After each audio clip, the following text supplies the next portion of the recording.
is revealed. The is revealed. Om Trayambakam Yajamahe Sugandhim Pushtivardhanam Orvarukamiva Yajamahe Mrityormukshiyamam Sugandhim Pushtivardhanam Yajamahe Sugandhim Pushtivardhanam Orvarukamiva bandhanam Mrityormukshiyamamrita. I am your essence, and you are my presence. You are my essence, and I am your presence. Where is to me a vanishing happens beyond is revealed. Beyond is revealed. I am your absence, and you are my presence. You are my absence, and I am your presence. Where is to me? Vanishing happens beyond is revealed. Beyond is revealed.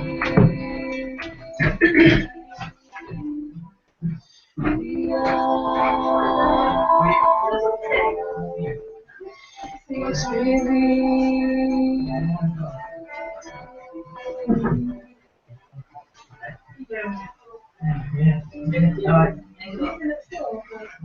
Alright, let's see you later.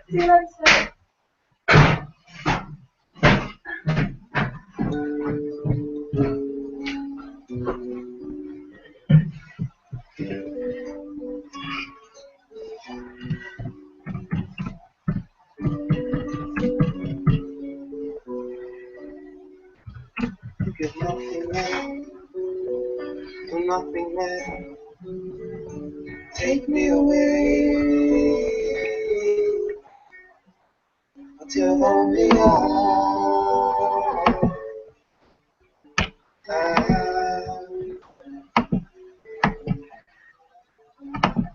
You give emptiness to emptiness. Take me away till only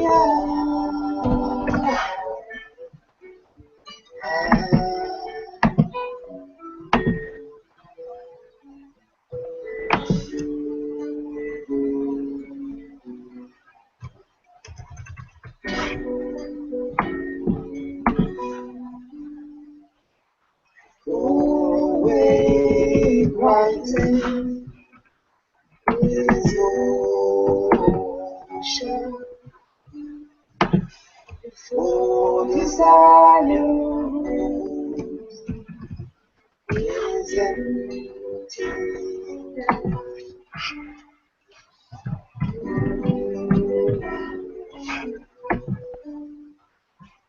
Give everything to everything. Take what I am now, till only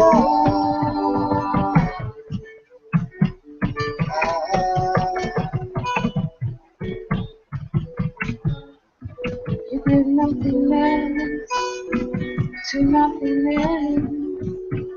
Take me away until only I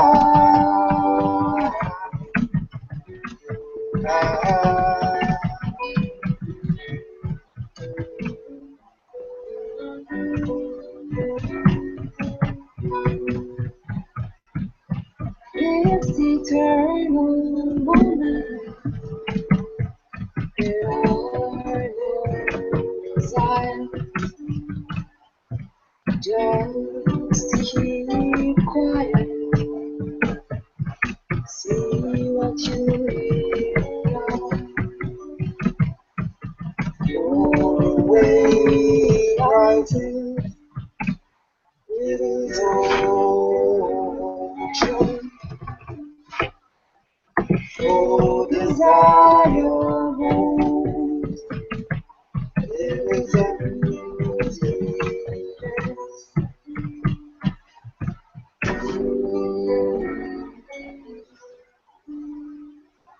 You give nothingness to nothingness.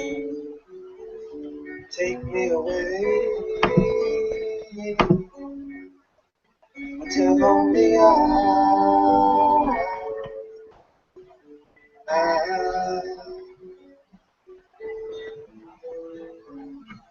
you give emptiness to emptiness. Take me away. Hi, Dharmesh. I'm really sorry, but because you were the 10th person to join the Hangout, that place is for Ananta. Would you mind going back over to YouTube, and then in about an hour we have a swap around, and you'll be able to join the Hangout then, if that's okay? Really sorry, because I know it's going.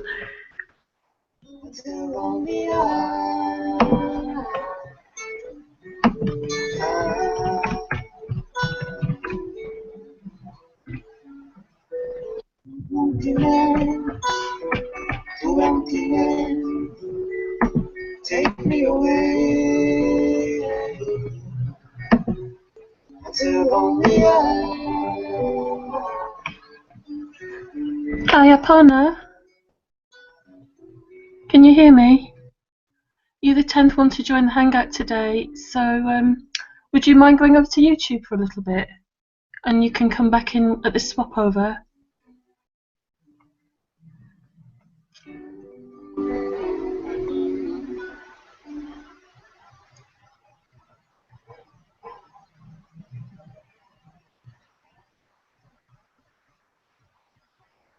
Oh yeah. Hi, Aparna.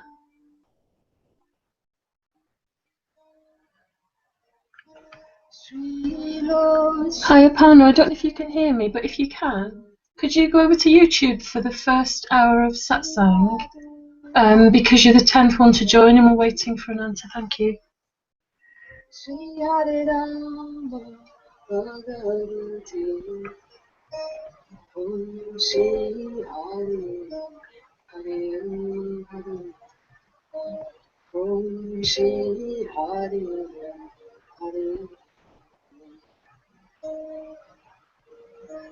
Shri Hare Krishna Bhagavati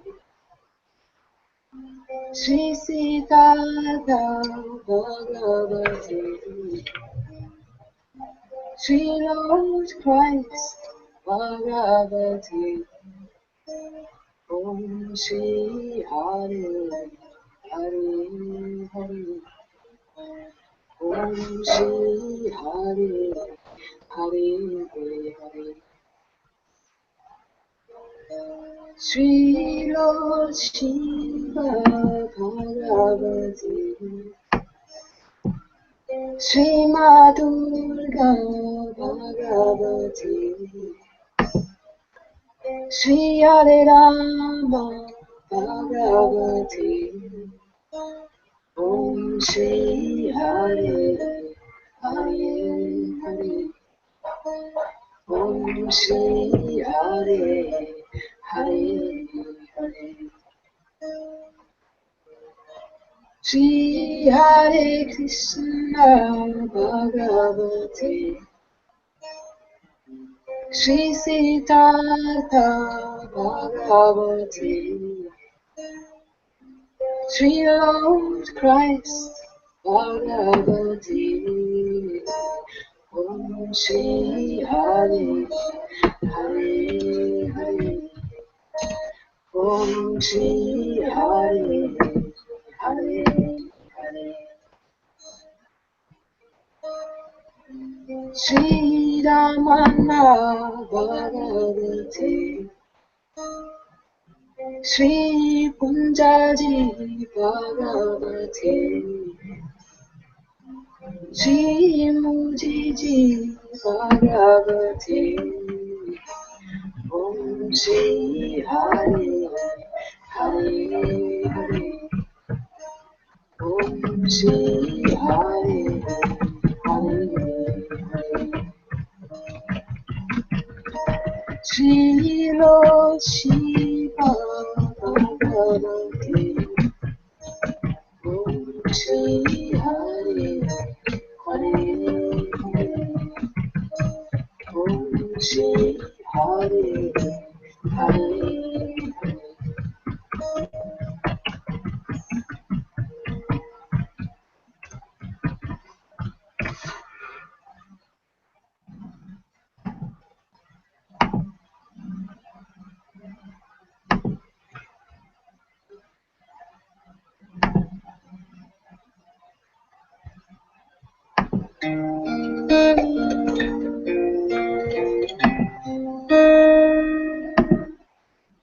Beloved Father, who dwells within the soul of my being, whose name is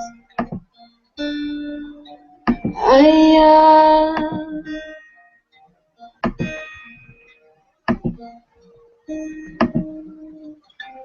Veneration to your holy name.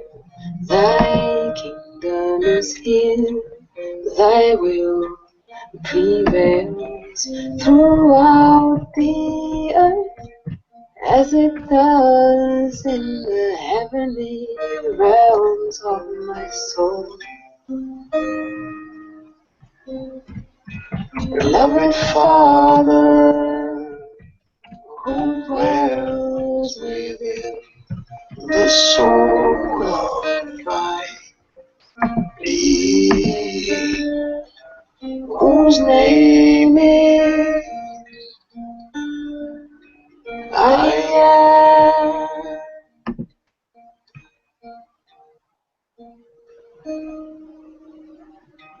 You open your hands and satisfy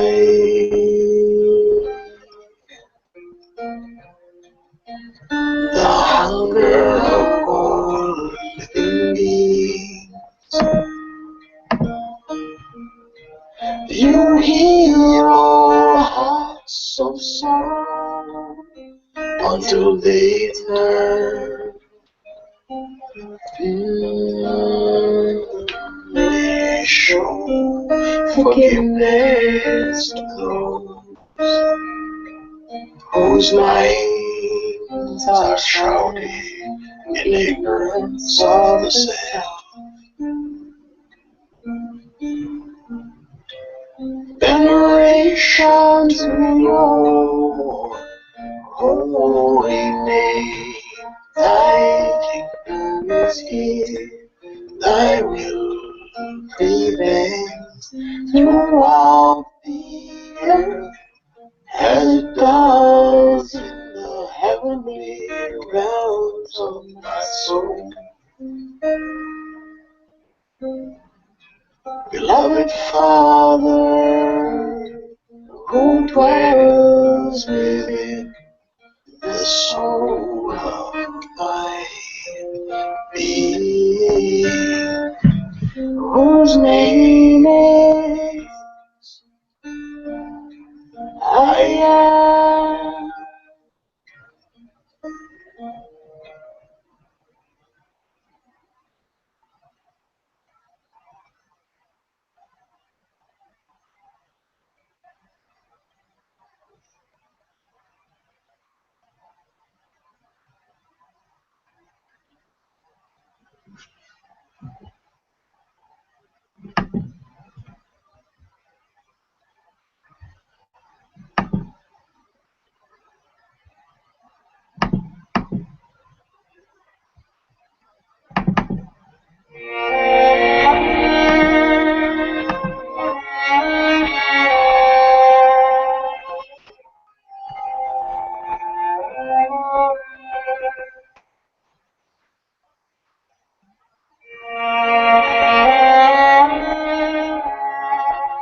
each day behind like flowing water. Free of sadness, yesterday is gone, its tale is told. Today new seeds are growing. The time has come to turn your heart into a temple of fire. Your presence is cold, hidden in dark, to reveal its splendor. Burn in the fire of love. Leave each day behind like flowing water, free of sadness. Yesterday is gone, its tale is told. Today new seeds are growing.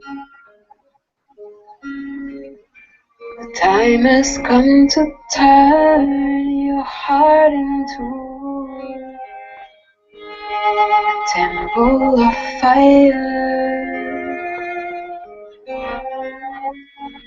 Your presence is gold, hidden in dark,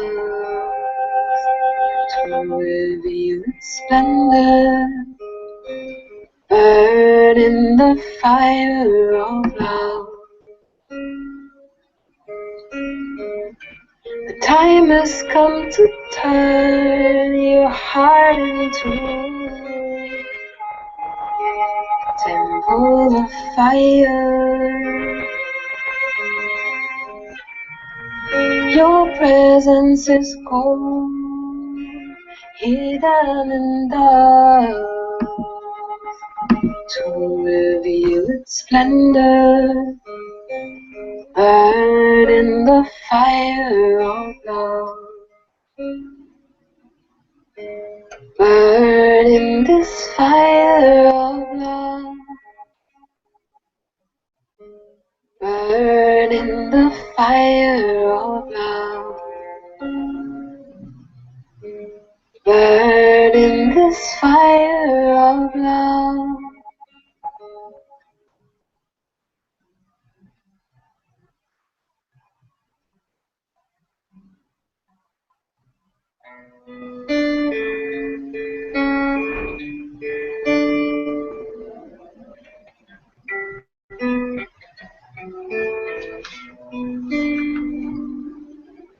Guru Brahma,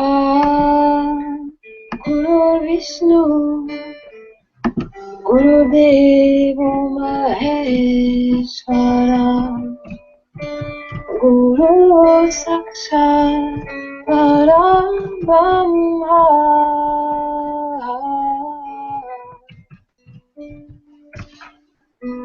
Tasmai Shri Gurave Namaha.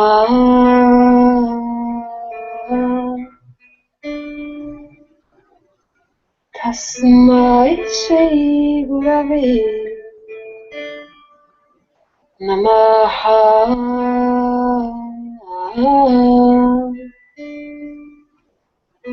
Shri Shri Shri Guruji Namaha.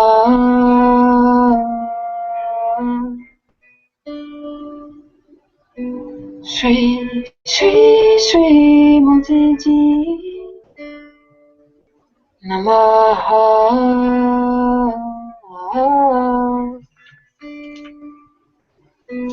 Grace is always falling like rain.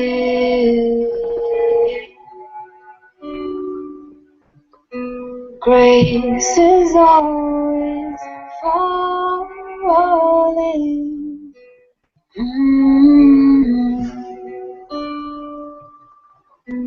Guru Brahma, Vishnu Gurudeva Maheshwara Guru Sakshat Param Brahma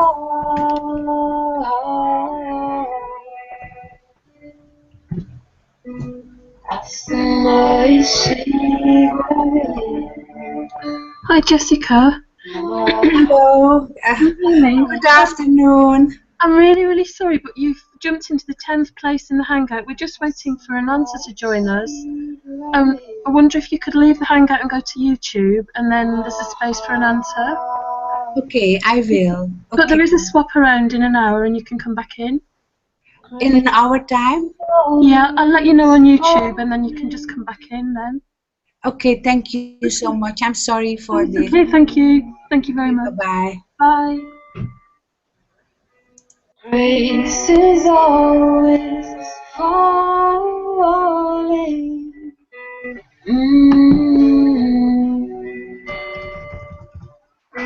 Shri Shri Shri Guruji Namaha.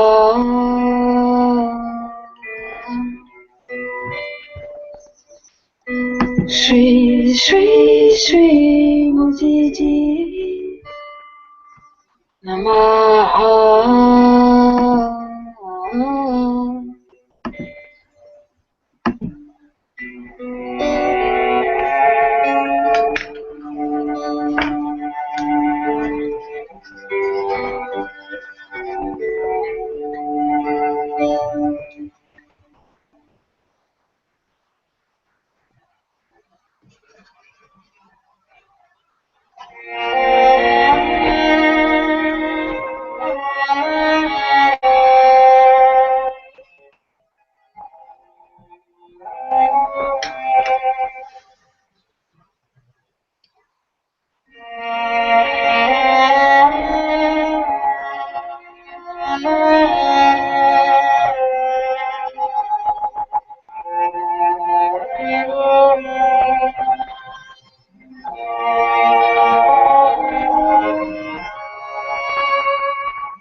Leave each day behind like flowing water.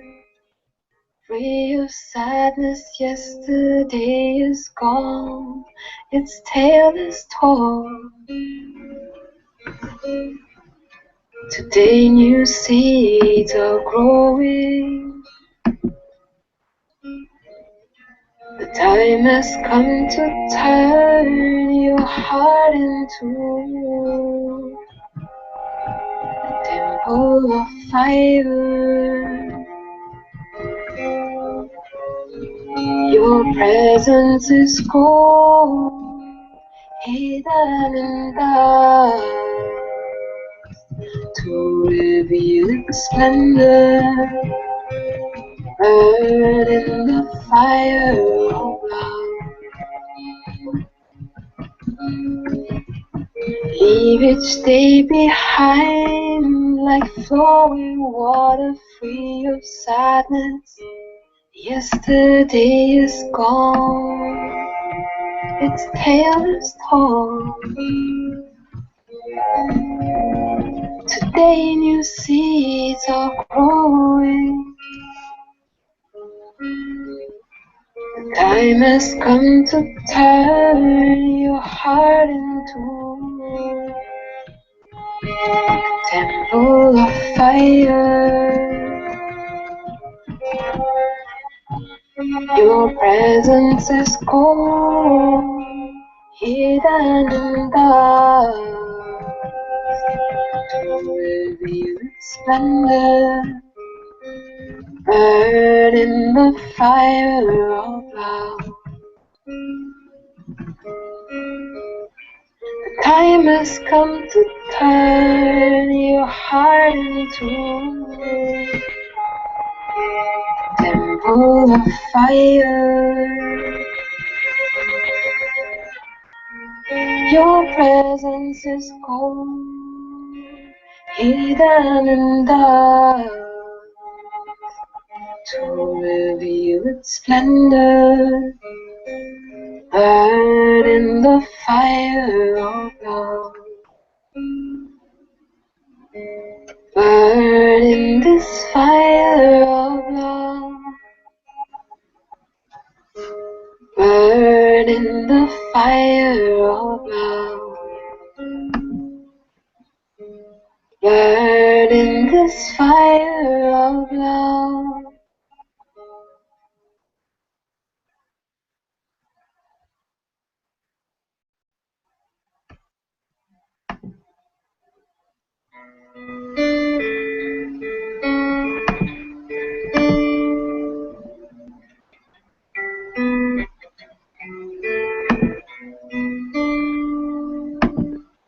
Guru Brahma, Guru Vishnu, Guru Deva Maheshwara, Guru Sakshat Param Brahma.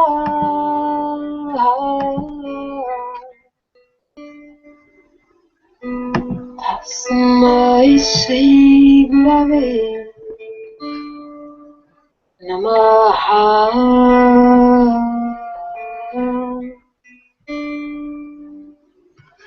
Tasmai Shri Gurave Namaha.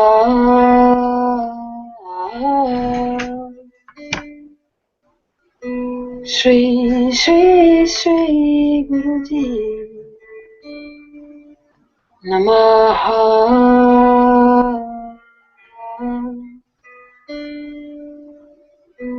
Shri Shri Shri Mooji Namaha.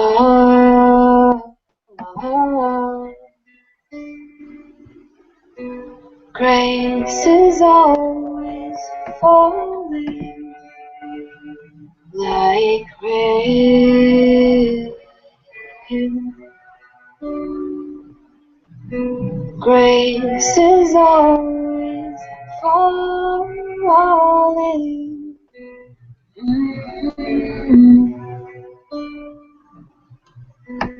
Guru Brahma, Guru Vishnu.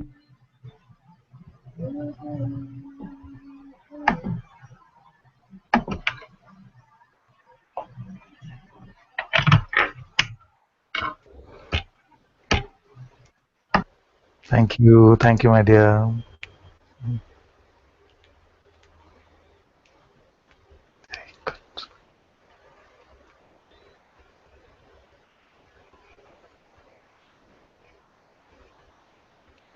Namaste, everyone.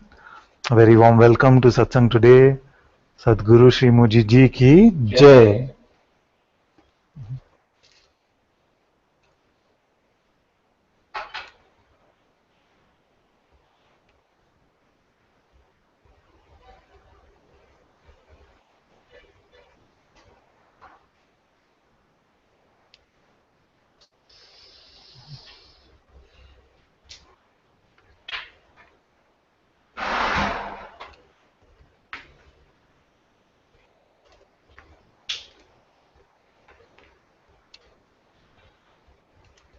We are speaking of magnificent things,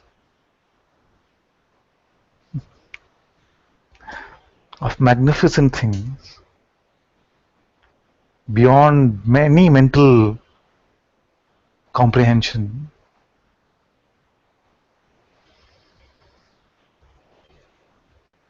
We are speaking of God.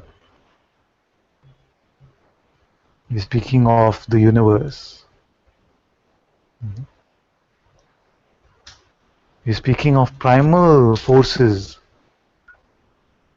even more primal maybe than light and sound and gravity and electricity. When we speak of attention, and we are not just speaking of them for speaking's sake. We are speaking of them from a place of recognition.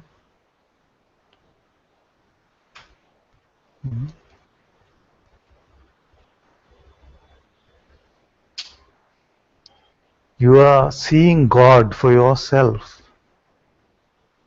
You're experiencing God.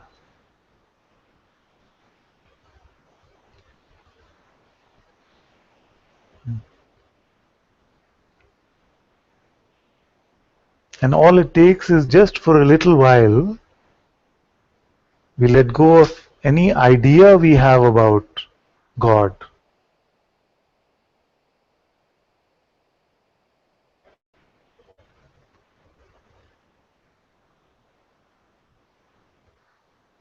The recognition of God is not difficult. What seems to be difficult is to let go of our concepts of God. You see, some even have an aversion to the word God itself because of maybe some experiences during their upbringing.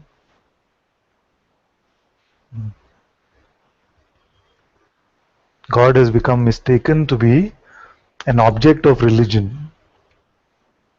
It is not that. God is what is, and I am what is. Not I am this Ananta.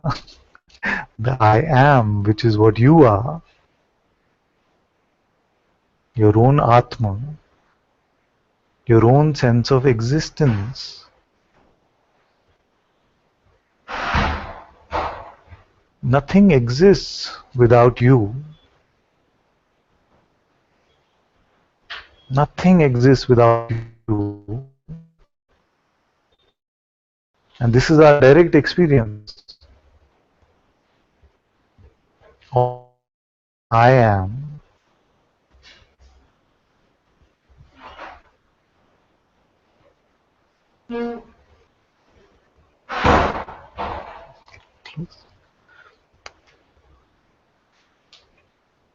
Even this mind, you see, only appears when I am.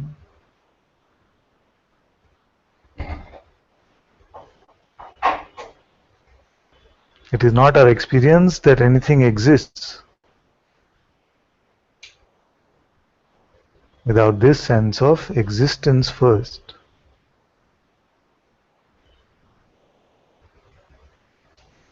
And if we don't give in to the resistance from the mind for just a few minutes,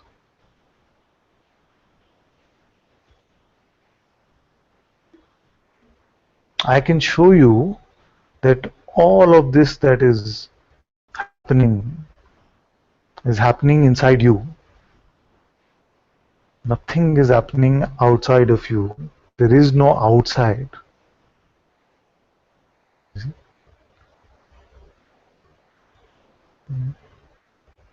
You can check this now because I speak from the voice of this direct recognition. All of this play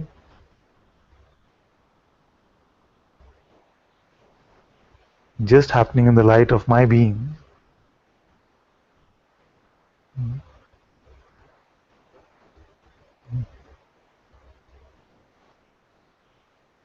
And this is what your direct experience is already.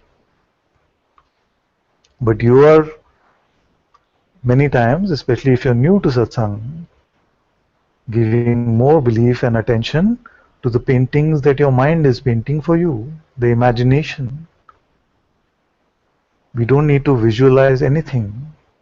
You see, the minute we speak like this, the mind starts making some visuals of space and how I am at the center of space or something like that. No, we're talking about this appearance. If we don't give it to the mind, what do we find at the center of it? There is the sense of existence. I am.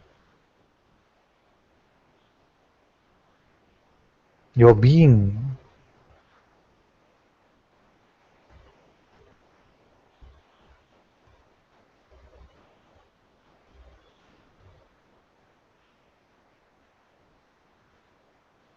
And to make this simple to recognize, we have offered many tools.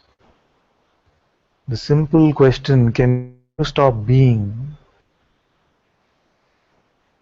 might seem very little time, you see, but we have to take it on, empty of the mind in some way, and see if it is possible to stop this being that is here.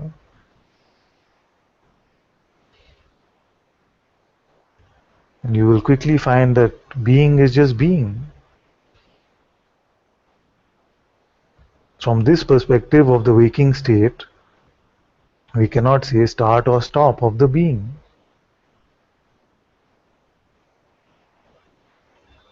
Then I say, try to find the limits of this being. What are the boundaries of this existence? What is outside of this being that is you, this consciousness that you are?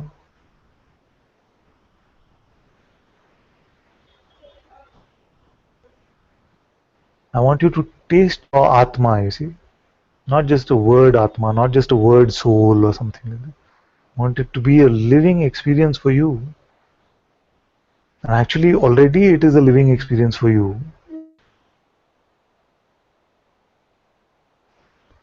The only troublemaker is this mind.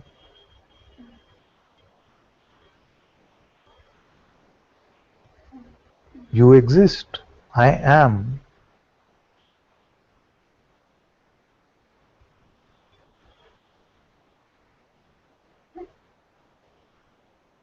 The sounds that you hear,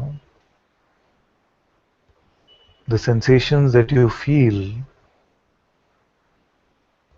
the visuals that you perceive, either the seeming outside world or imagination or memory, all of these visuals, where are they actually perceived? Where are they experienced?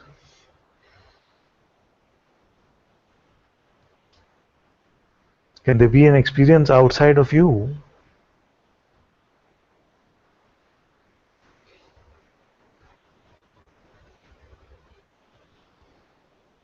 Can you testify to an experience which you have not had? All is yours, you see. This world is dancing in front of you.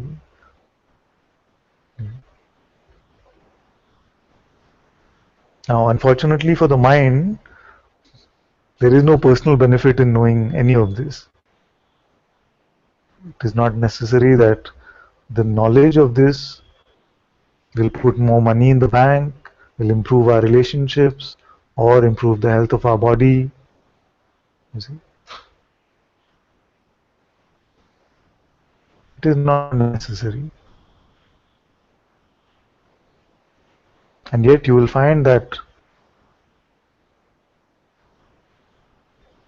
you will deny even what somebody like the Buddha said. Supposedly he said that the world is suffering. You see? Our experience.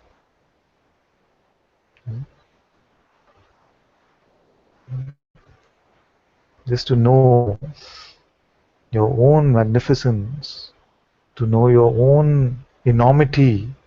Actually, many of you are scared of this. Many of you are just scared of how great you are, how large you are, how timeless you are. But most fundamentally, all of us in some way are scared of how empty we are.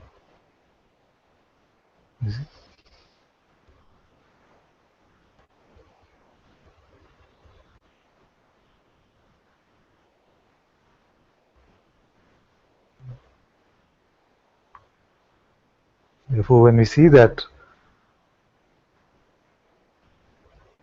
even this I am and the play within this space of being, creation of time and space and all the primal energies, what I truly am is aware even of this.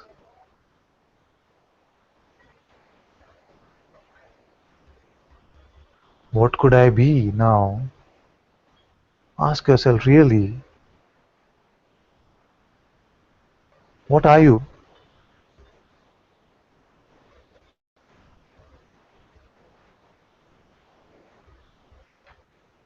Don't be scared of this.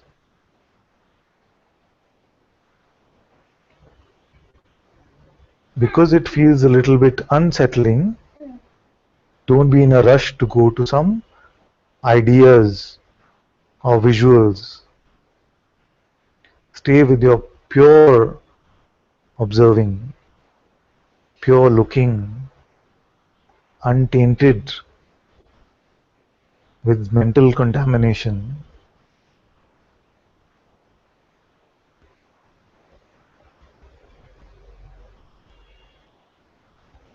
Because for too long we have allowed the mind to dictate what the content of our experience is, to interpret what the content of our experience is. For too long have we bought these stories and interpretations.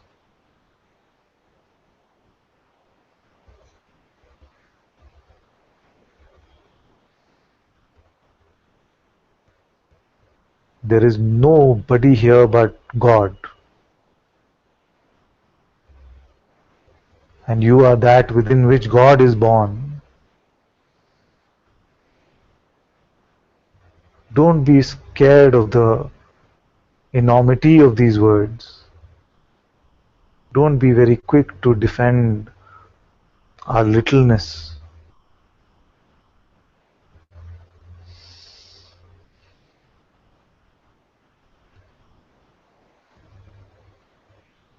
You are playing as God, and yet you are much more than that.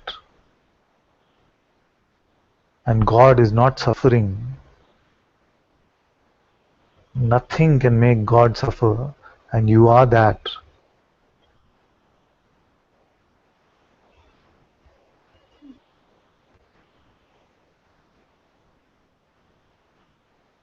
So let's drop all our stories about what is happening to me and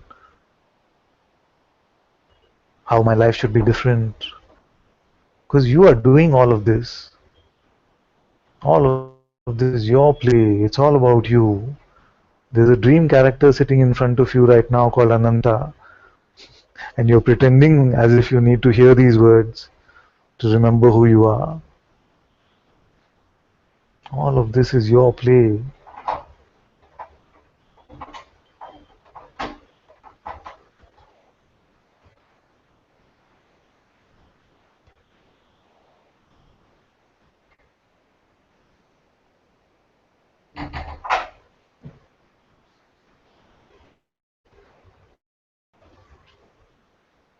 You don't need any spirituality to show you that you exist.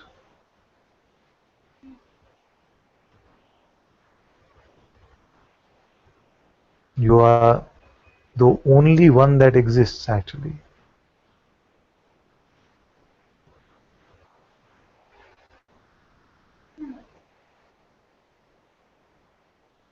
You are all there is.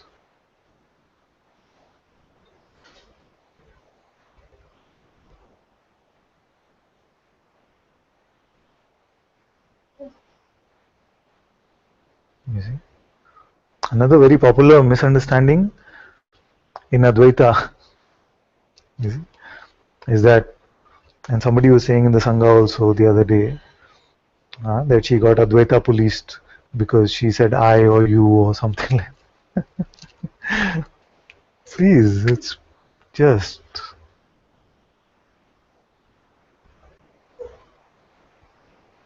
when we say you do not exist or I do not exist, what does it mean? It means that there is no person here, there is no ego here. And because we have used I and you so long,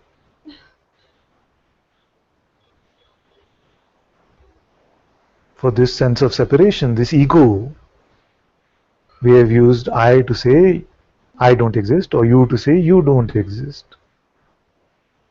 This is not the denial of existence.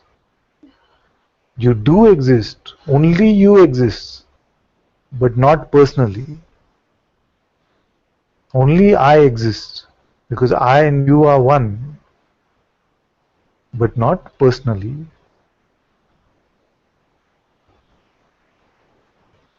I exist is the basis of this whole fundamental phenomenal appearance.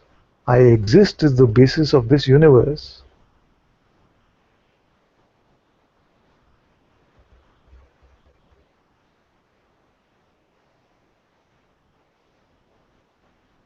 Therefore, I don't exist as that which my thoughts are saying. I don't exist as a person, but only I am. This is your own voice.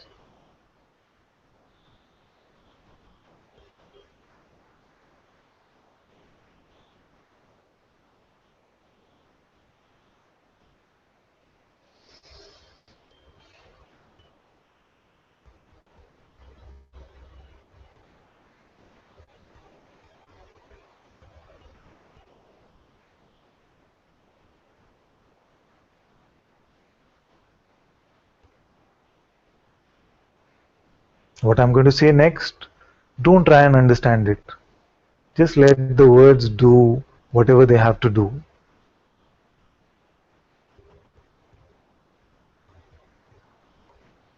So I am is the sense of existence on which relies the entire realm's existence. There is no realm without I am. And yet it is I which is playing the game of existence. I playing as I am. There is a I which is even more fundamental, even more prior to the existence of this am. And you know this because it is knowingness itself. It is awareness itself. Question your, inquire into your knowing. Inquire into the knowing which is not conceptual.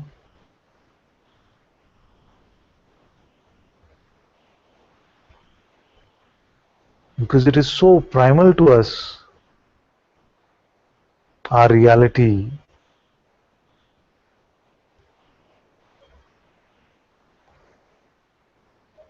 It can be said that it has been neglected.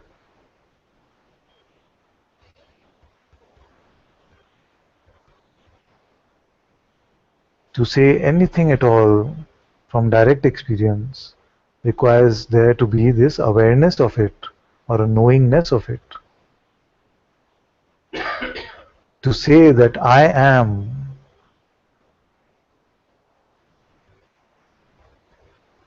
implies that I am aware that I exist. I am aware that I am. It is implied, you see. I am not making it up conceptually that I am. It is directly known. You see the distinction? How many are still with me? Huh? You see the distinction, isn't it? When we say I am, are we just making it up? Is it an idea we have that I am, that I exist? Or is it not our direct living experience of existence right now? You see, isn't there an awareness of it? Isn't there a knowingness of this? You see? Huh? Huh? See this. Don't allow your mind to say, oh, this is getting too abstract or something. I'm speaking very simple words actually. We are not making it up conceptually. I am. It is not an idea. You see, it is not an idea like, oh, there is a God sitting in heaven. That's an idea. It's a beautiful idea. It's an idea. It's a notion. You see, here, what are we talking about? We're talking about the existence. I exist. Is this not our experience? And sometimes those new to satsang will say, but I don't know this really. That's why I've offered you the question, can you stop being? You say, no, I exist, I am. This is seen, there is an awareness of it. There is a knowingness of it.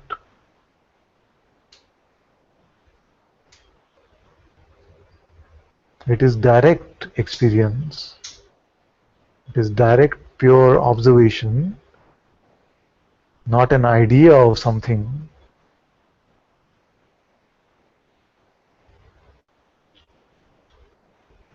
I don't want to give you any new ideas. There are enough ideas in the world, you see, and if you just needed ideas, there are plenty of books where you find them. So, what I want to show you is this directly, undeniably, that you know that you exist. You see, it is not a concept, it is not idea, it is direct knowing my existence. You see, you see, there is this knowing, this awareness, which is what you are.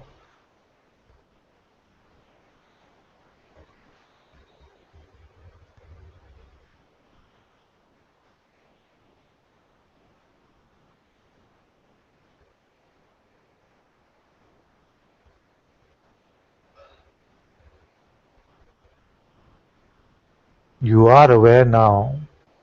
You cannot deny it as much as the mind might try to resist.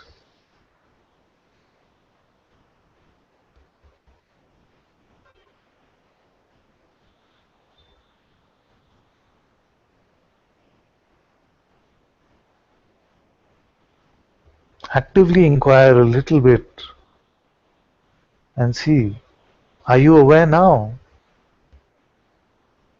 What do I mean by actively? Directly observing, not thinking about it. Are you aware now? What makes you say yes? What did you see? Nothing. You see? You did not see this awareness as an object. What gives us the ability to say, I'm aware of something? Who taught you about this aware? How to become aware? Was it learnt? Was it acquired from outside?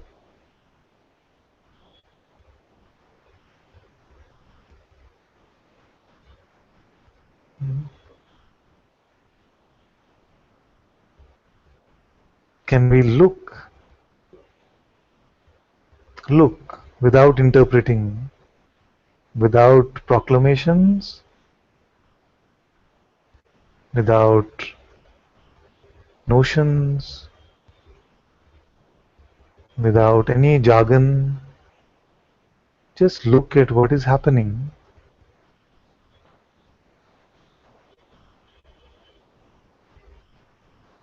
Okay, let me offer you another simple inquiry. Hmm? Nobody can deny the appearance of this realm of appearances. These appearances are there. Is there all there is? These appearances are there. Is that all there is? So you are another appearance. Are you another appearance?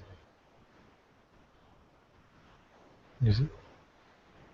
Again, don't go with what the mind is saying. Don't go with the visuals. See for yourself. Isn't there an awareness which is untouched by these appearances?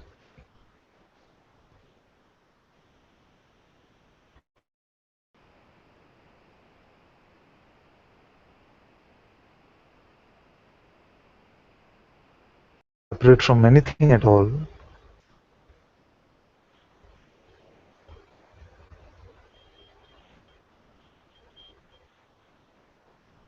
In the realm of appearances, everything is appearing and disappearing.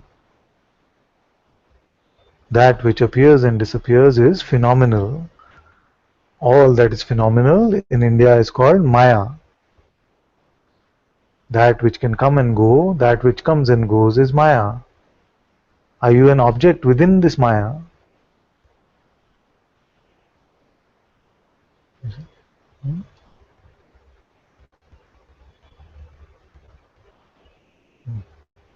Who is the subject of this Maya then?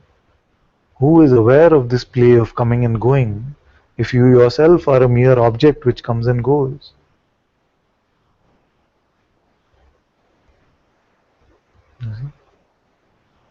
Who is it that is aware now? What are the attributes of this one? Where is it located? How old is this?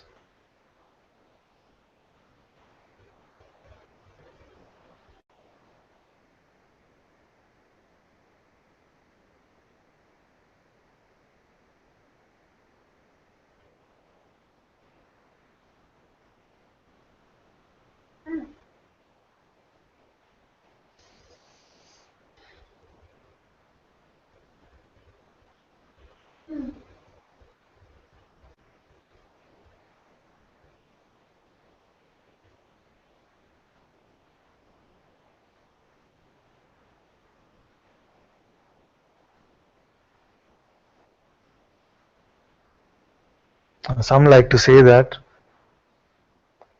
awareness is nothing but a functioning of consciousness.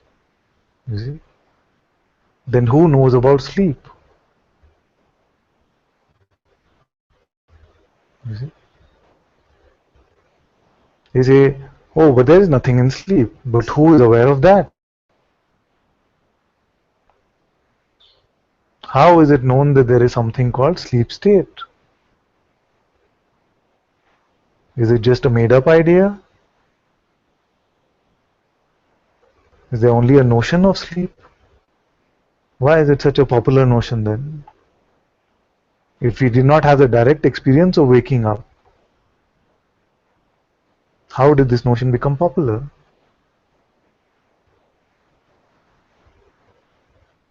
You see? So if there is awareness even of that waking up, I woke up at 7:30. So there is an awareness of this sense of existence waking up. I woke up.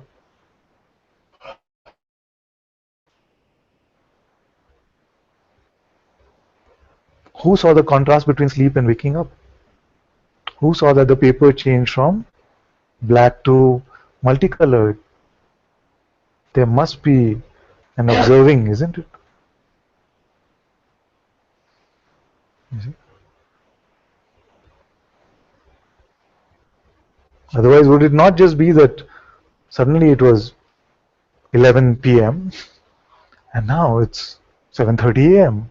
A time lapse. You see? No, you say I went to sleep and I woke up. You see? It's a very tricky topic for the mind because the mind says, "But there is nothing. But there's really nothing in sleep. I can't say." You see? Or then it tries to rely on the fact that even now to contemplate sleep, we have to work from memory. But to contemplate anything from our experience from the past, we have to take memory, isn't it? So if we say, okay, let's leave all memory behind, then you cannot show me suffering anyway. You see, if you have the memory of a fish, as Guruji used to say, then no trouble. You would not be in satsang if you had the memory of a fish. One is you would not remember where satsang is.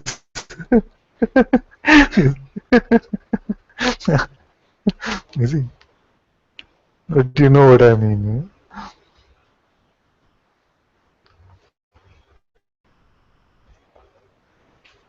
Without memory, I don't feel we can trouble ourselves.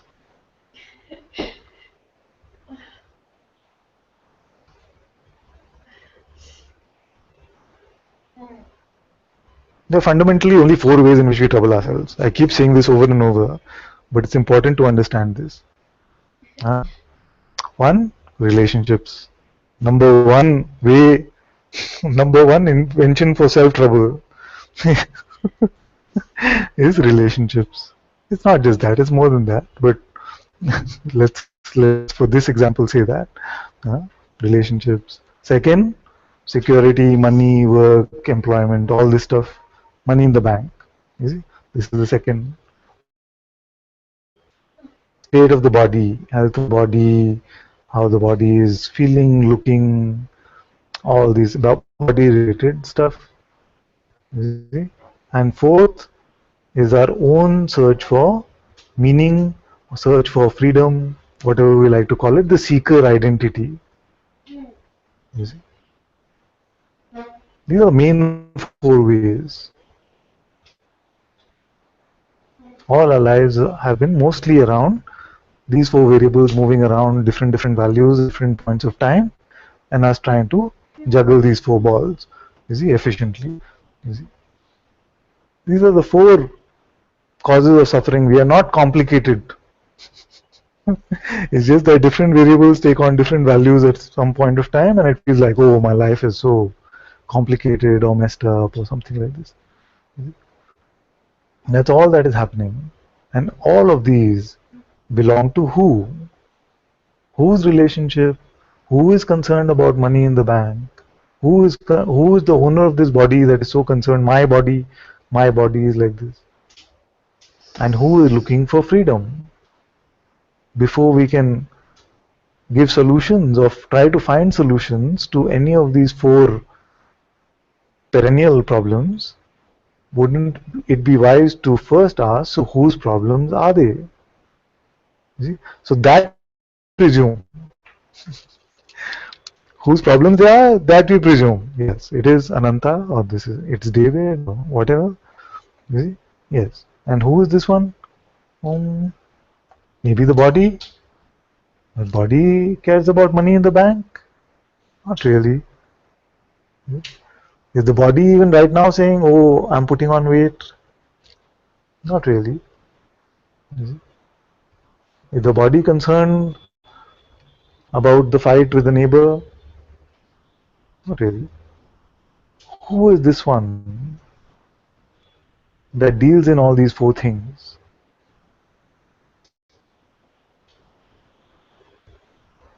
This is the I which does not exist. You see, so when you say I don't exist or you don't exist, this one that has these 4 tables does not exist. Why do I say it? Because I have looked and I haven't found. And anybody who has looked with openness, without mental replicas, without mental conceptions, has not found this person. You see? Because it doesn't exist. So when I created the bet, I knew fully well that I have the winning odds. So we created a bet maybe 2 years ago, and I started by saying that anyone who can show me the person gets $100 right now. So the odds were completely tilted in my favor, you see. But there is something to the checking, something in the checking of that. You see? Who is the one who has problems? Can we find this one and present this one? We are always representing that one. You see, many times our words and our behavior and our whole way of thinking is representing this one, but this one is a mythical one. We are representing a myth, a belief, a bundle of beliefs at best. You see? Because what do we find when we look? We find what we were talking about. We find that there is a sense of existence which is not personal, which has none of these 4 troubles. And we find an awareness which is so untouched that even the word untouched is not required. but it cannot be a conceptual witnessing of these things, you see. It cannot just be that you have to go. He's going to the washroom. Where are you going? You have to go. It's time. It's 5:30. What time is the thing? Which station? That's. You should find out on the ticket. You shouldn't show up at the wrong station.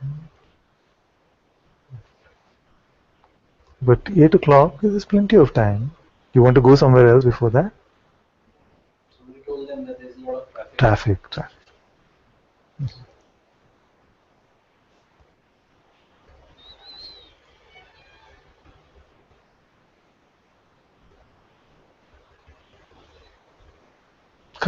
Come with the kids.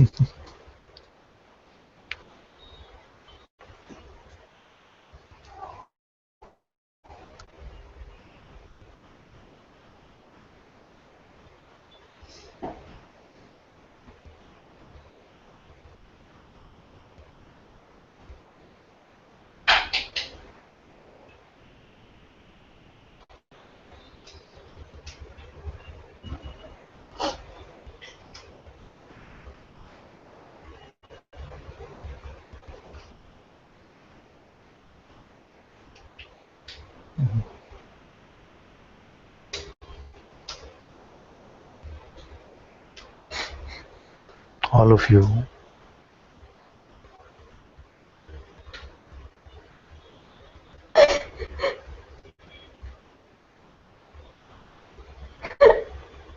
And I'm always with you. No?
How will they go? You have transport?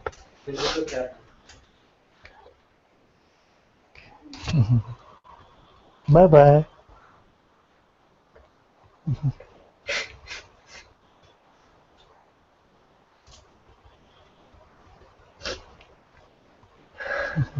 I scare this one.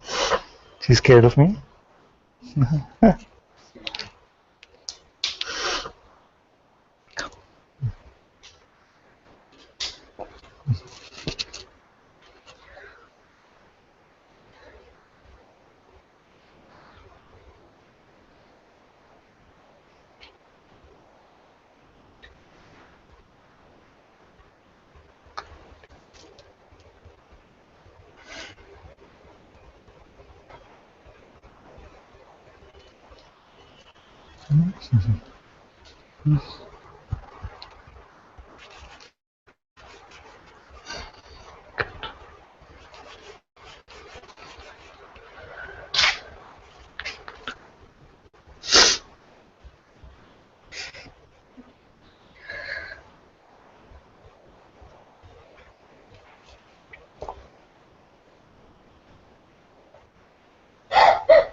Yes, yes.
It's like in India when the bride leaves the father's house, that's how they cry.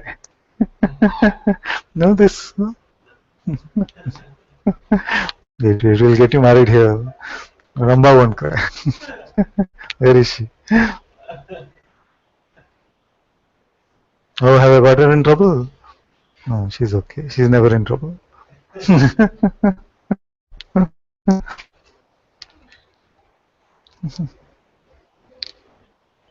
She looks a little bit like she's in trouble, though.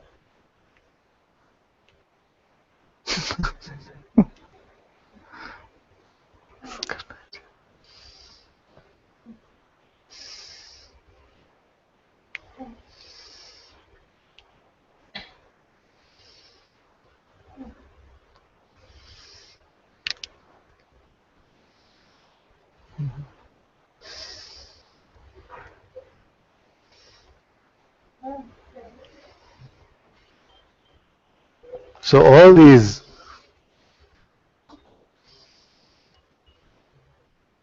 realms that we are exploring, all these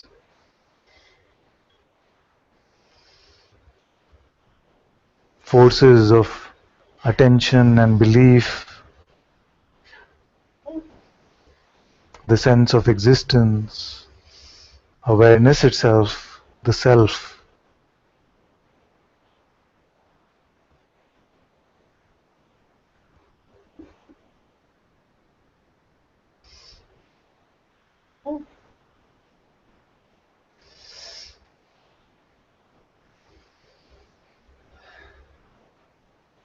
if there is a urge for this, if there is a thirst for this now, then nothing personal will quench your thirst. That doesn't mean that all things personal have to stop.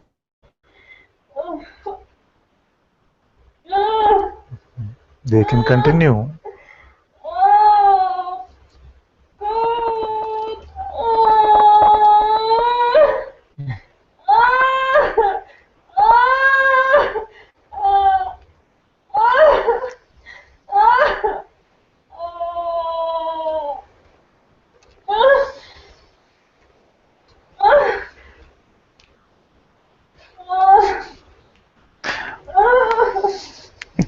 I'm sure that this is how yoga was invented. Because if you see the poses,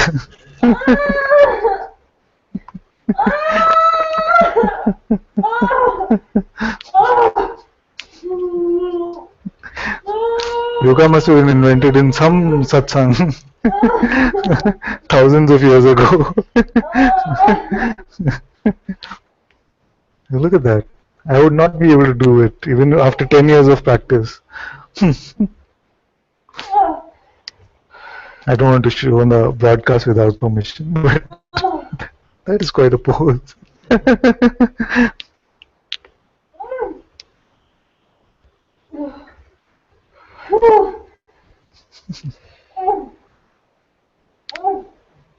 Sorry. It's okay.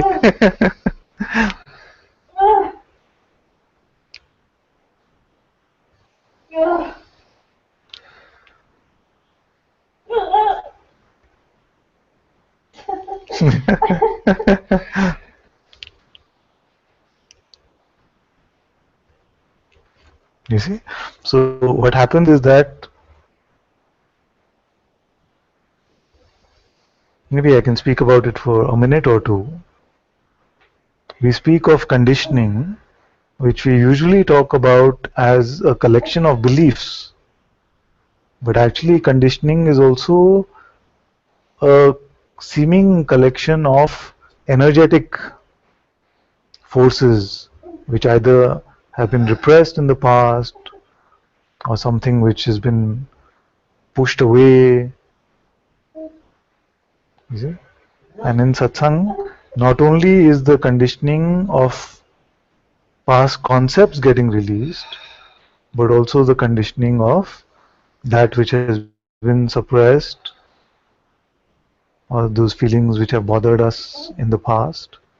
So that is one aspect of letting go of the conditioning.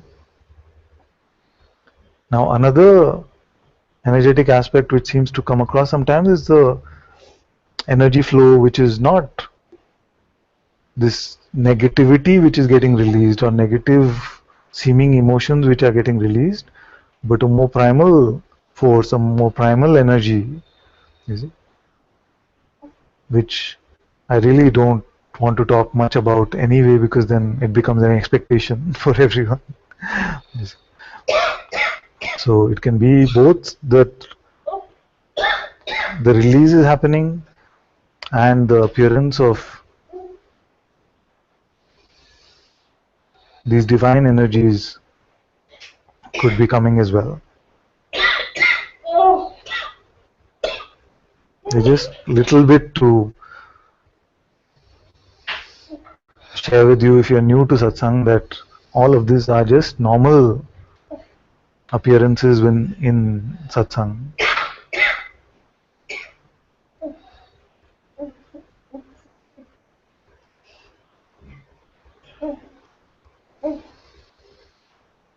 You see, because in the world, how the world operates is boys are told, oh no, you're a man, you can't cry. You see, and then when grief is coming, that gets suppressed. Same way, for everyone, there is something or the other which has been, oh, you have to be strong, you have to be a certain way. And there's a lot of this that gets pushed or swept under the carpet. But when you come to a space where there's a releasing of everything, then even these energetic releases can happen. And satsang is a safe sanctuary for all of this, because it is very important.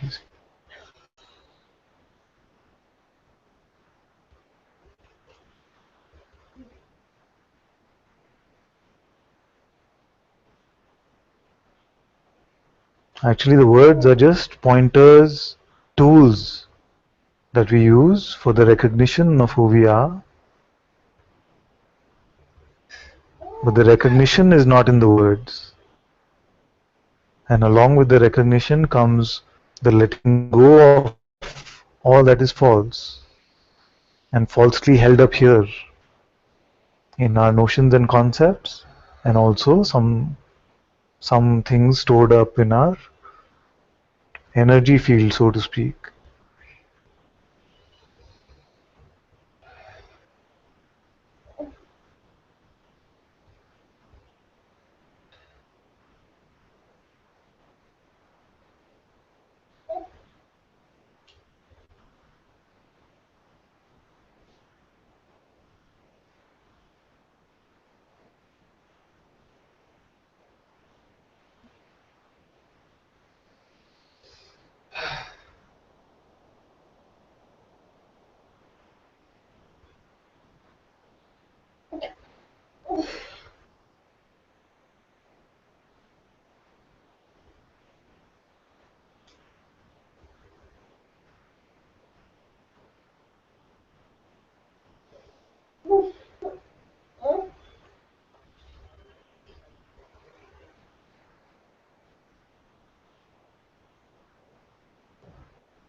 That's why satsang is a beautiful rehab, you see. Because all these fasts and cleanses are happening. Emotional cleanse, conceptual cleanse, everything is getting cleaned out. All the muck is being thrown away.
So if any of you are feeling a real fire for the inquiry and you'd like to come up for the inquiry, you're welcome to come either in person or in the hangout.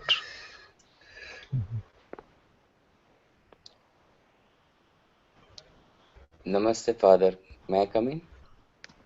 Yes, yes, you can come. Namaste. Hello, my dear. I'm so happy to see you after so many days. Yeah, same. Hari tells us, where is Sorry. Hari? Hari tells us that he got you in some trouble now. Oh my goodness, I gotta be careful what I say around you. And you know, he told you the same thing, and you said no, you leave it to existence. And I thought that Father really understands me. That's why he did not push me in that direction. But Madhevaki probably doesn't know me enough, right? So she probably out of love, she pushed me in that direction. But you gave the right answer. You did not entertain Hari. That was the right thing to do. So mother's compassion, no, mother's compassion is like that. Yeah. Fathers are stricter sometimes. No, but actually, you knew my heart's desire, to be honest with you. I mean, so, but anyways, now whatever direction you're pushing me, I'll go. What can I say? I don't have a choice. But I leave it up to you, Father. You know what is right and what is not right for me. Everything that life is doing is perfect for you. Yes. All of this play is also beautiful. Enjoy this also. It's good. Yeah, but mind always wants it a different way, right? So always resistance. But Father, one question I had about the inquiry that we're doing today. When you say that, sense of I am or I exist, Yes. and I've been like I'm trying to figure out that all these people who even come after me, they have such great openings, and why am I stuck? And today, while we were meditating, I kind of realized that when I say I exist, I identify too much with my bodily sensations. So what I mean by that is my sense of existence is derived from my sense of bodily sensations. Whereas you just made a point there that I am is not personal. And Yeah. I also knew that I am is not personal, but I thought I am is not personal because I don't have any control over it. But at the same time, my misunderstanding, I think, is that I'm too much identified with the bodily sensations and I'm interpreting them as a sense of I exist. Could you please shed some light on that? Yes. I want to tell you one thing, that the mind's game is to make everything upside down. Okay? It makes everything upside down. You see? So in this world, if you see, it's the stupidest thing. It is such a primitive thing to do that we draw lines on the sand and say all the ones who are on this side of the line are my brothers, and on this side, that side of the line are my enemies. Right? All of this just because some notional lines have been made on maps. So the mind will take everything which is pristine and beautiful as is and make it upside down, make it mucky and sticky. Now, body identity is also just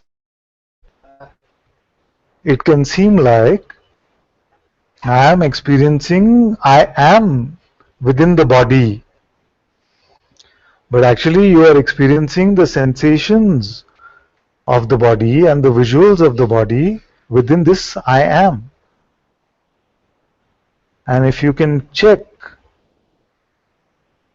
just right now, find out where the sensations of the body are happening. Are they not experienced within this same space of being? Is the top of your head experienced within you the same way as the bottom of your feet are experienced within you as a set of sensations? And and the mind collaborates with this and says it gives you some sort of a visual dimension of this body, and then presumes as if this I amness is enclosed within it.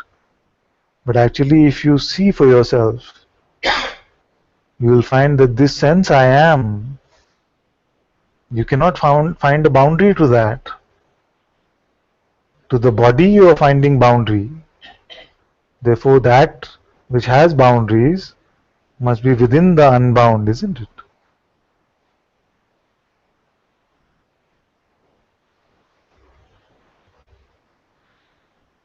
All sensations are experienced within you, and when I say within you, I am speaking about this space of being. The same space of being is hearing the sound and experiencing the sensations of the body, isn't it?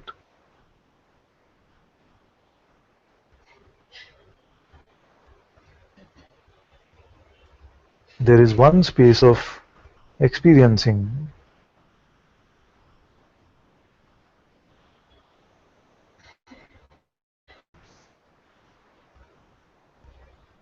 Everything is experienced within this.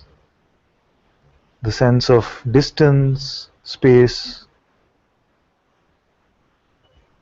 the sense of physical weight of the body,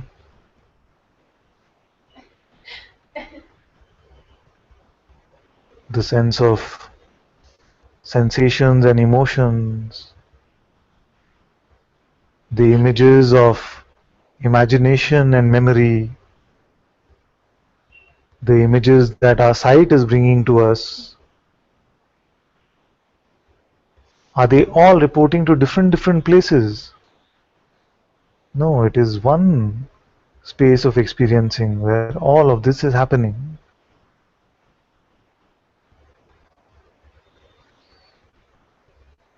The body is an experience that you are having within the same space of being, the space of experiencing.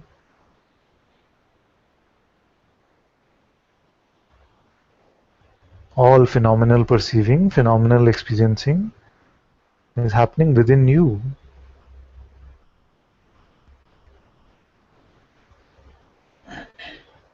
And you cannot deduce this. You must recognize this, check for yourself.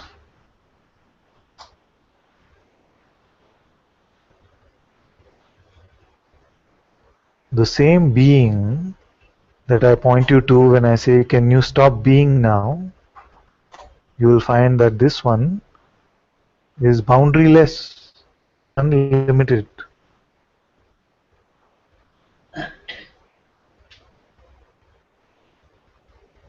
If it is not perceived here, it does not exist. From our direct experience,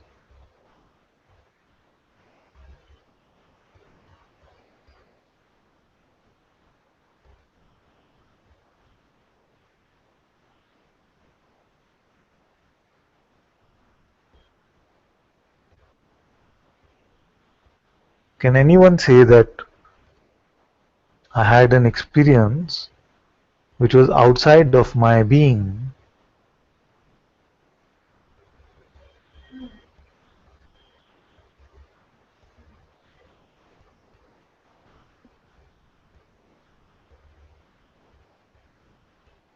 Can anyone say that the being was absent, was there? Either this body or another body, either this state or the dream state. All the experiencing is happening within this one space of being.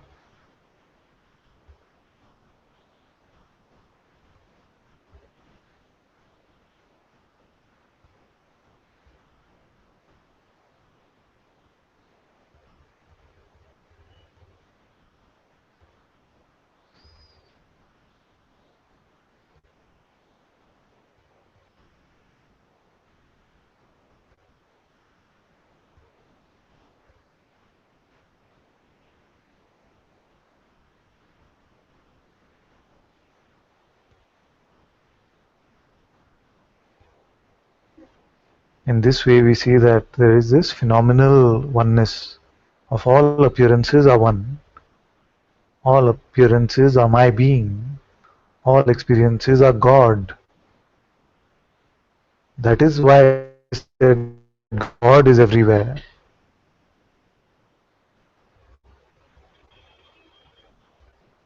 Because it is one being, you see.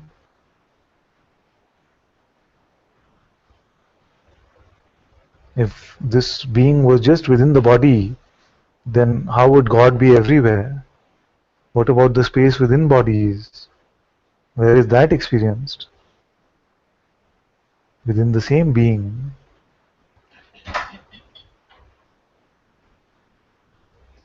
The movement of your attention is also experienced within the space of your being.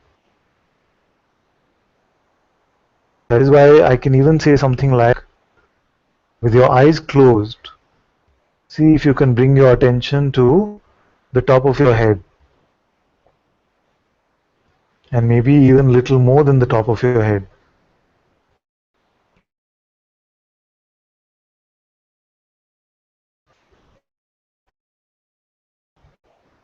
Moving within you.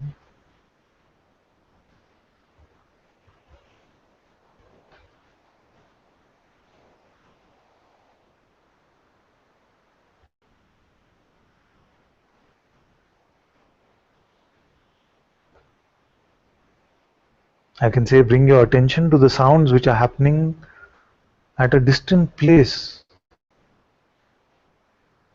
Is there a way for attention to move out of you? Can it move in this way? What medium would use to travel? How, how can you hear the sounds which are seemingly at a distance from this body? You see?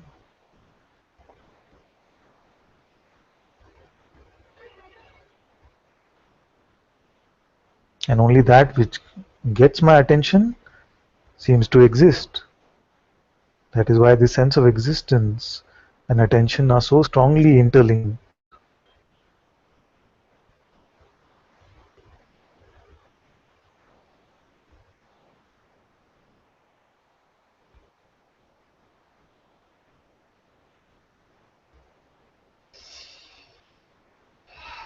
Therefore, that which we so easily accept about the dream state, now that we are in this waking, so-called waking state, we so easily accept that the entire dream was within me.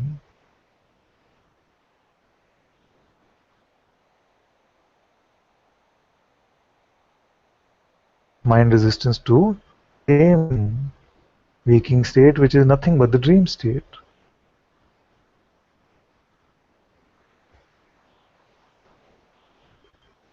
How is it possible that the entire dream was within you?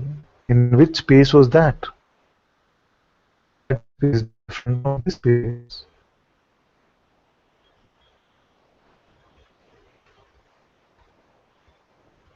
And rely on your seeing.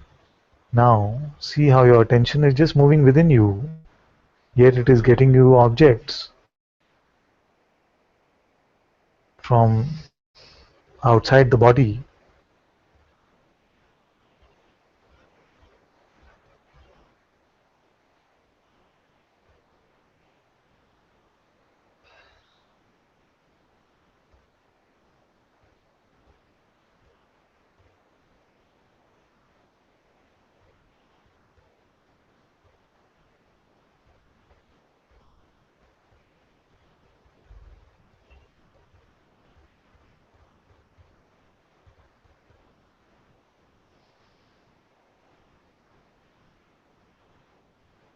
This contemplation, this inquiry into the sense of being, is the inquiry into your own God presence.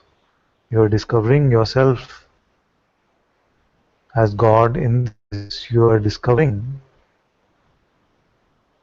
what is meant when it is said, I am that I am.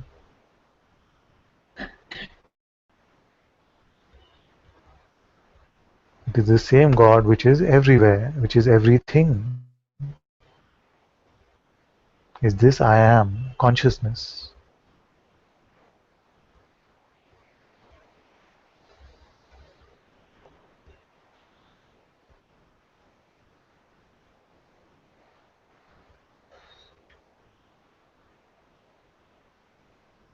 There is no separation. The only presumed separation is when you believe a thought. If separation was real, then there would be separation even without labeling, even without thinking. There is only the experiencing of sensations and energies.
This is true limitlessness.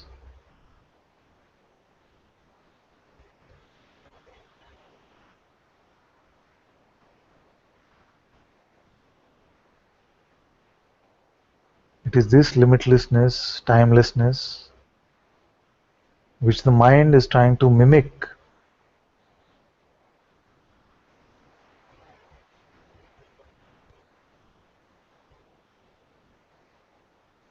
through ambition and achievement.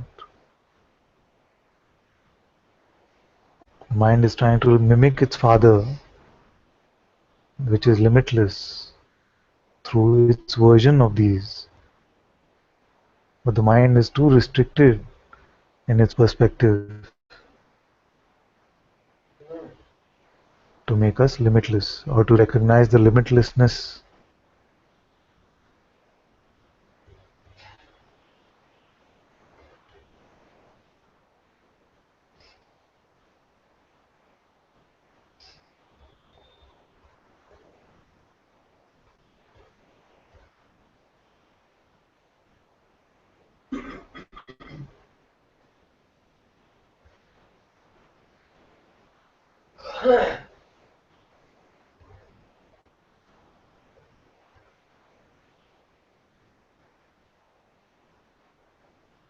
Find out, where is this I am?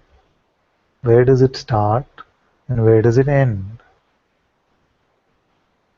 Even if it seems to emerge from a physical center like the heart, see boundaries of the body, see if it actually comes to an end.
And as you're finding this limitlessness,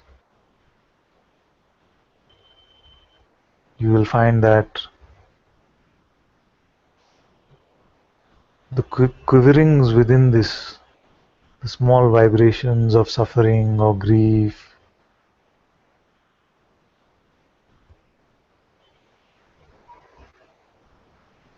are being experienced here, but there is no sufferer here.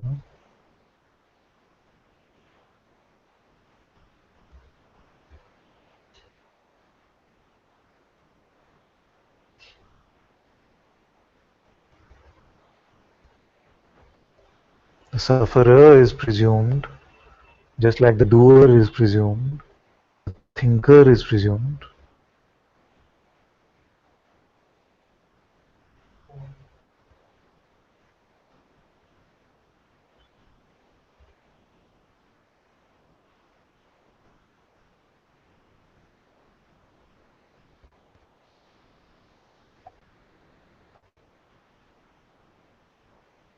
And although there is no rush to make any proclamations, that every is nothing but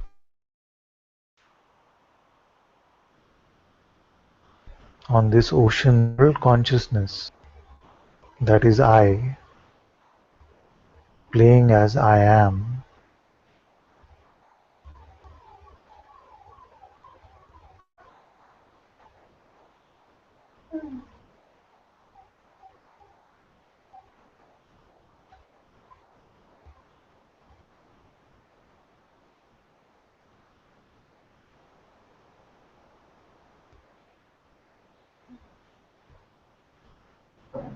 And our life will become universal, no longer constricted by this question, what's in it for me, in everything that appears. What am I gaining or losing because we let go of this me?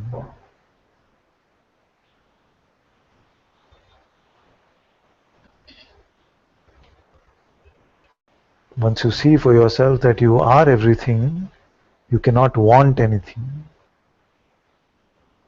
Everything cannot want anything.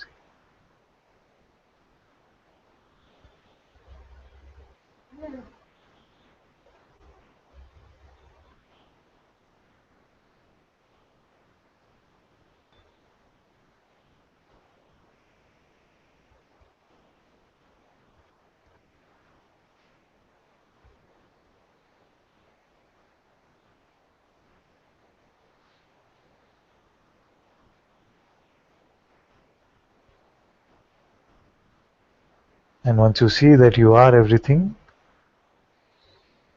then there is also allowing of everything. Because you are no longer pushing an aspect of yourself away or trying to push it away. Once you find this infinite space within yourself, then nothing is pushed away. All is welcome.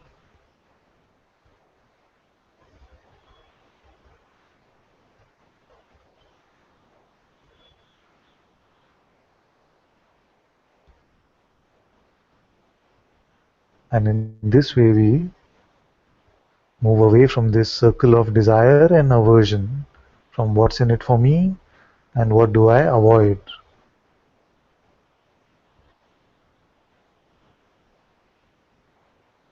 All of it is interlinked like this.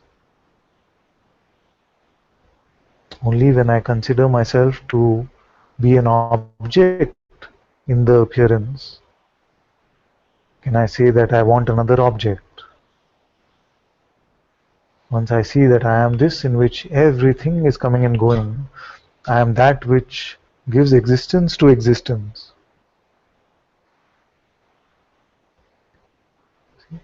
Then what can I want or be averse to?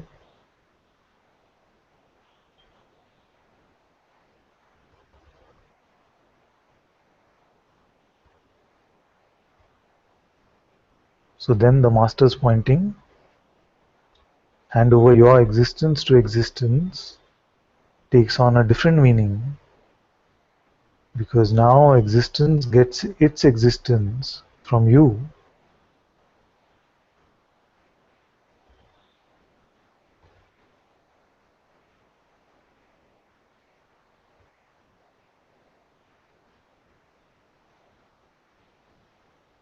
And it is my feeling that although these words may not make sense to the mind yet, somewhere these words must be being recognized intuitively as pointing to the truth of what you are.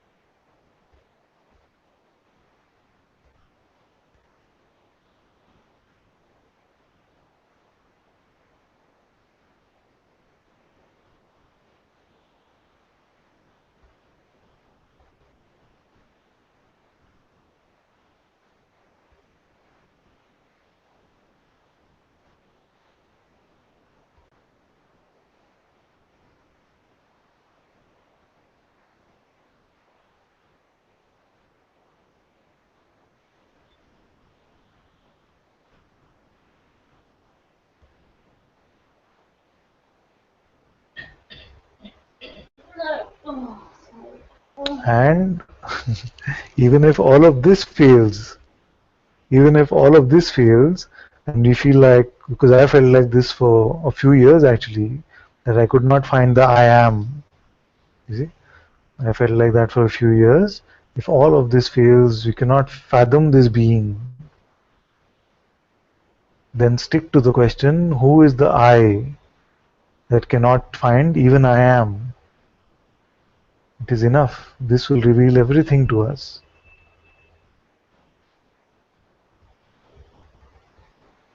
You see, as we come to a recognition of this I, which is without attributes, then even that which has the attribute I am, will reveal itself on its own.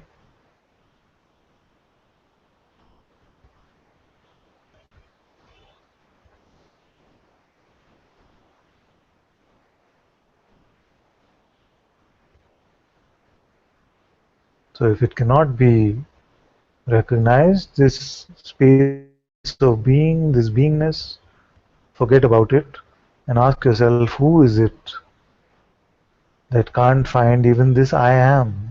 Who am I? Who is this I which is struggling with this I am?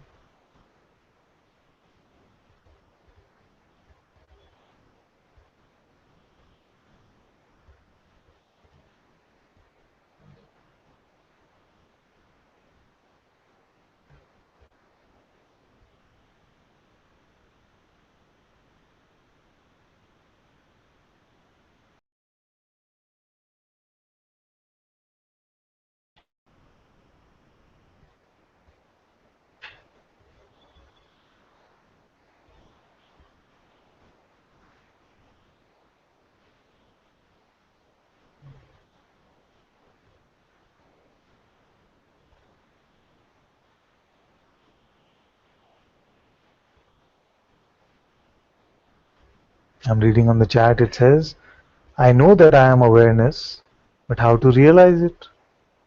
The knowing of it is the realization of it. Because you cannot know awareness as the mind. You cannot know it conceptually. To recognize it is the only way to know it. I am aware is the knowing of knowing itself. Awareness is aware. Nothing else is aware. I am that awareness.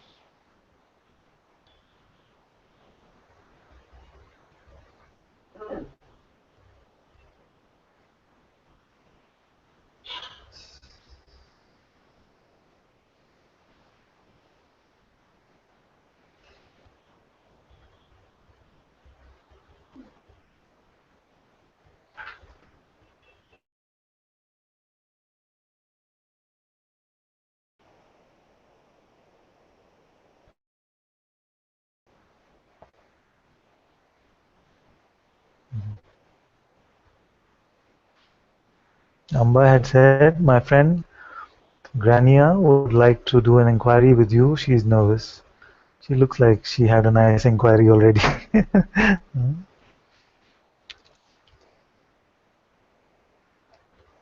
hope she can join again, though. We'd love to do one together.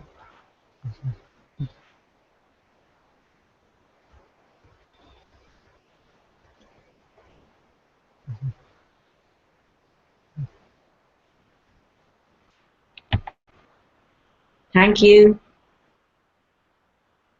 So welcome, my dear. Very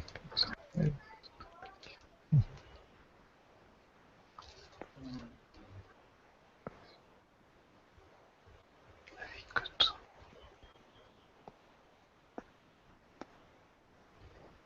Thank you, Father. Oh, thank you, my dear.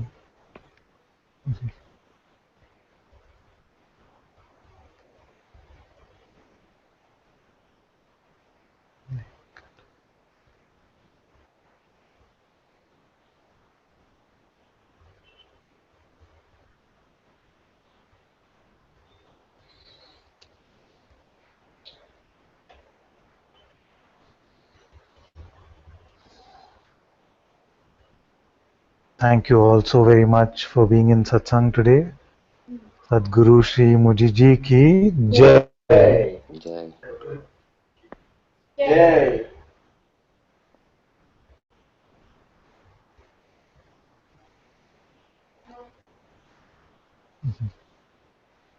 And thank you, Claire, once again for coming to the rescue of the moderating team. Thank you, my dear. Thank you for moderating today. And we can end the broadcast now. Thank you, my dear.